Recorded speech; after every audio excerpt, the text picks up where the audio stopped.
This is 2.5 Functions Day 1. I encourage you to pause the video a lot to get everything written down and to try all the problems before we reveal the answer. It's better for you to try it and see if you know how to do it than just to watch someone else do it.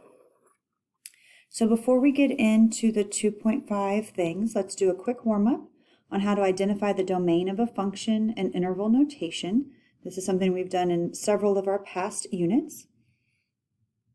So anytime we want the domain, we need to think about what numbers are possible or what numbers are not possible.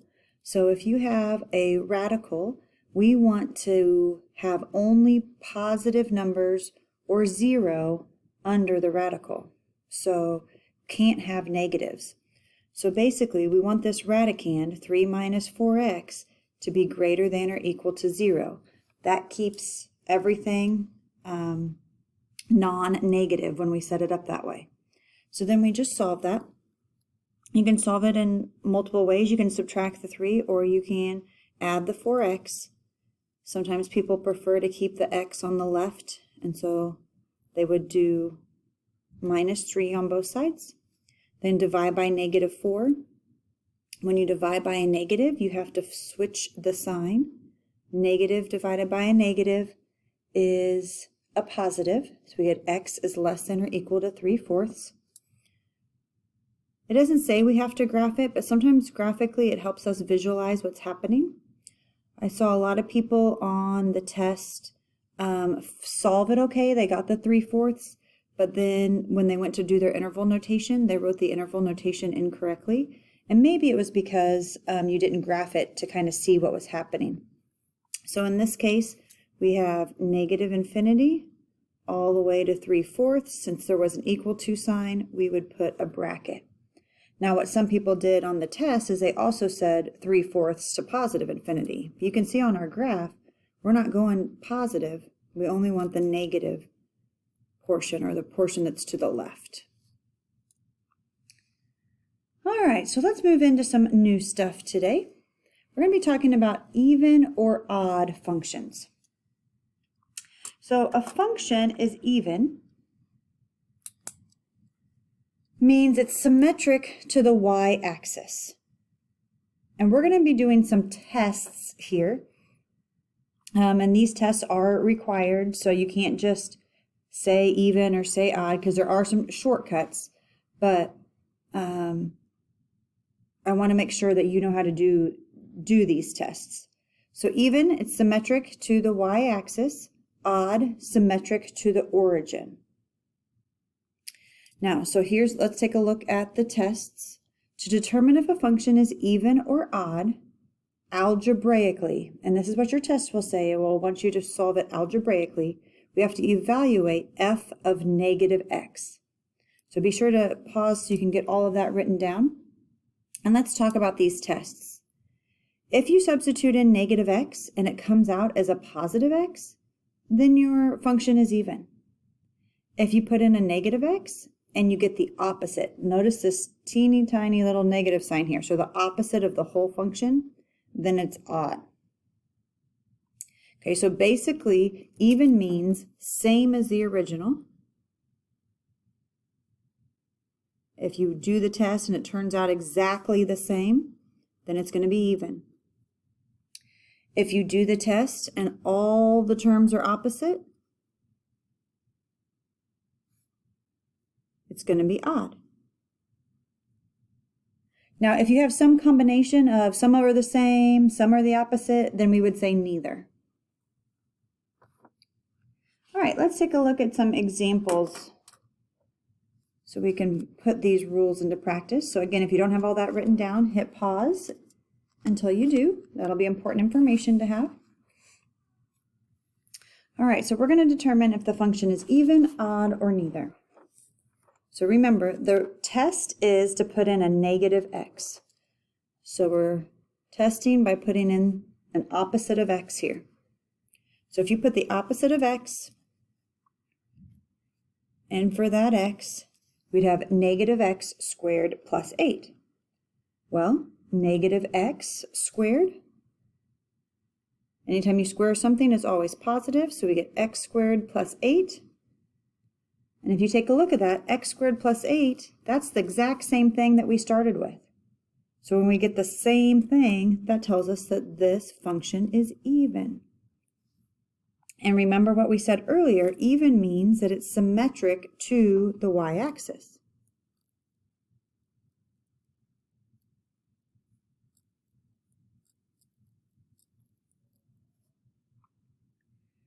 An example of being symmetric to the y-axis, if you're not really sure, it's always good to have a visual. So we have our xy axis here. This would be something like a parabola that was the same on either side. So that y-axis was causing symmetry for either side of that function. All right, let's try another one. Here we have f of x equals x cubed minus 5x. So again, we're going to substitute in a negative x for all the x's.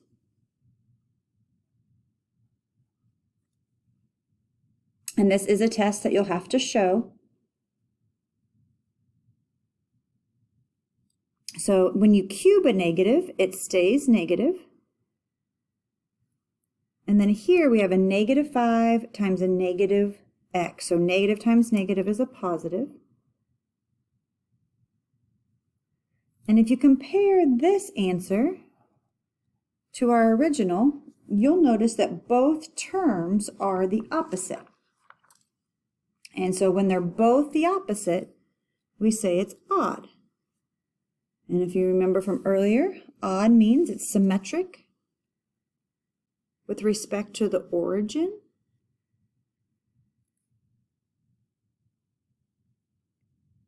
And I'll show you a graph of that too, so you can kind of picture what symmetric with respect to the origin means.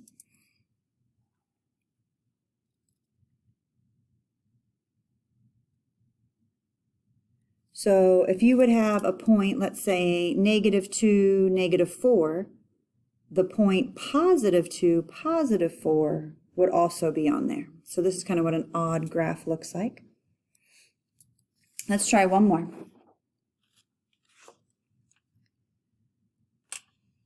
(3x squared minus 6x). So again, we're going to put a negative x in. Oops, and I forgot. Put a negative x in for x squared. Put a negative x in for that x. So that's the test that you have to show. And then you have to show the simplification of it. So we have 3x squared. And then here, because when you square something, it's always positive. Negative times a negative, that'd be a plus 6x. We're going to compare it to the original. The 3x squared is the same, but the 6 is the opposite sign. It was negative, now it's positive. So we have one that's the same and one that's opposite. That tells us that this is a neither situation. So it's neither even or odd. It's not symmetric to the y-axis or the origin. All right, next up, we have increasing and decreasing intervals. You'll notice that the directions say to use a graphing calculator. You may not have one of those, but there are lots available online. Desmos is a great graphing calculator online program to use to get a picture of what these would look like. And I'll show you some pictures on my graphing calculator today as well. But when you're at home doing these, if you want to use Desmos, if you don't have a graphing calculator, that would work just fine. So it says use a graphing calculator to find the relative maximum or minimum. So that's maximum or minimum is like the lowest point or highest point. Then give intervals over which each is increasing or decreasing. So we first have to find that max or min. So here's a graph of our first equation here, x squared plus 8. This one's pretty easy to find that minimum point because this is a parabola that has just been moved up 8. But on each different type of graphing software, there's also features that find it for you. So on this one, I would hit second, trace, and I would go to minimum. If you can see, I'm going to arrow to the left, so my cursor's on the left because it says left bound. Hit enter. I'm then going to arrow to the right because it says right bound, and I'll hit enter. And it says guess. I'm wanting it to guess what this lowest point is between these two arrows. And anytime your calculator gives you this e to the negative number, that's scientific notation. It means to move the decimal over that many places, which essentially just means 0. So this is 0.8 is that minimum point. And on Desmos, there's a feature that you can use. It works differently than a graphing calculator, but to find that minimum point as well. All right, so our minimum here is 0.8. Now we want to know where it's increasing and decreasing. So on our graph, you can see that starting over here on the left, going towards that minimum point, all of these values are getting smaller. So this section of our graph, this would be decreasing. Opposed to starting at this minimum point going to the right, this section would be increasing because our y values are getting bigger. So here's kind of the tricky part. When you are looking for increasing and decreasing, this part right here of the directions that I don't know if you wrote down or not, but are really important, you describe it with x values, but you're looking at the y values. So again, I'm going to look back here. Here's where my y values are decreasing, so I'm going to describe that with the x values. So that goes from negative infinity all the way to 0 on my minimum. So decreasing goes negative infinity to 0.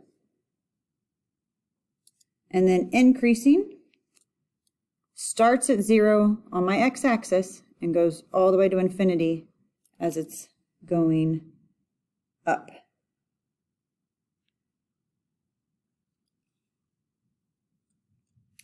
Let's try another one here.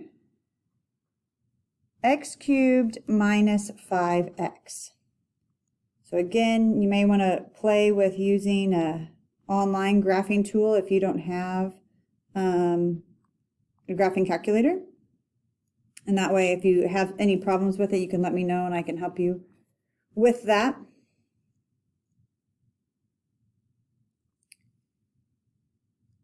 I'm getting mine typed in so you can see it. All right, so this is what this one looks like. On this one, it has a maximum here and a minimum here. Now these are called local max and mins because obviously this graph continues forever, so there's parts that are actually higher. And this is a local minimum because there's parts that are actually lower, but it's the maximum at this point and the minimum at that point.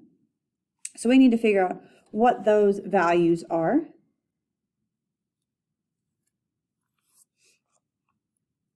So again, you can use that max and min feature that I was talking about earlier. So we go to second calc. It doesn't matter which one you find first. Let's say we're going to find the minimum first. So I select 3. My minimum's down here, so I need to get my arrows close to it, but not touching. So that's the left side. Enter. Scoot it over to the right side. Enter. And it's going to guess for me. My minimum is 1.29, negative 4.30. And then I need to do it again for the maximum. So again, second calc. I'm going to go to number 4. I have to go on the left side first. Enter. Move to the right side. Enter. Guess. So I enter a third time. And I have a maximum of negative 1.29, 4.30. You'll notice those are exactly opposite points. That's because this was an odd function, if you remember when we found if it was even or odd earlier. Okay, so I'm going to draw a quick sketch of this so we can talk about even or odd. So here we have this maximum point, and here's our minimum point. I'm sorry, we're going to talk about increasing and decreasing. We've already talked about even and odd. So we want to talk about where is this decreasing. It doesn't really matter which one you do first. But this graph is decreasing from the max to the min. So our y values are getting smaller right here. So from here to here, it's decreasing. Okay, so we use our x values to explain that part. So we would say from negative 1.29 all the way to 1.29, it's decreasing. Now on this one, there's actually two different places that it's increasing. So here, it's increasing, and here is also increasing. So we need to describe both those intervals. So this one on the left, we'd say negative infinity, all the way till we get to the max, which has an x value of negative 1.29. And then we have another one that starts at the minimum, so 1.29, and it keeps going all the way to infinity. Now, I often get asked why we use parentheses on all of these opposed to a bracket, and that's because at this number, it's not increasing or decreasing. Okay, so we can't include that number because it's still at that point, not increasing or decreasing. So we don't want to include 1.29. All right, last one, 3x squared minus 6x. Again, use either your graphing calculator or graphing online software so that you can find these maximums and minimums. This is another quadratic. We want to find that minimum value there. So I'm going to go to second calc minimum. Left bound, it looks like my cursor's already on the left, enter. Right bound, move it to the right, enter, guess, enter. 1, negative 3. Well, that's a nice one. We have a minimum at 1, negative 3. And this half is decreasing.